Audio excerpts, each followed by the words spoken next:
زندگی، موت اور انسانوں کی تقدیر پر حکمرانی کرنے والا آ چکا ہے، اب ہمیں اس کی عبادت کرنی چاہیے۔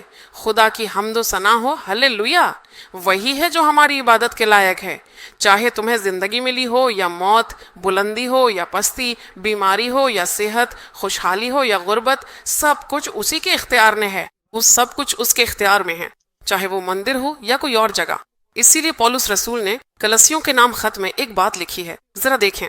کلسیوں پہلا باب 15ویں آیت میں لکھا ہے، وہ نظر نہ آنے والے خدا کی صورت ہے، ساری مخلوق میں پہلوٹا ہے، وہ سب چیزوں سے پہلے موجود ہے۔ اسی کو تمہیں پوجنا چاہیے، اسی کو پوجنا چاہیے، خدائی کو تمہیں پوجنا چاہیے۔ یعنی جو کچھ تمہیں ملا ہے وہ سب کچھ خدا کی طرف سے ہے، جو کچھ تمہارے پاس ہے وہ سب خدا کی طرف سے ہے۔ تمہارا خاندان، تمہارا شوہر، تمہاری گاڑی، تمہارا گھر، تمہارے بچے۔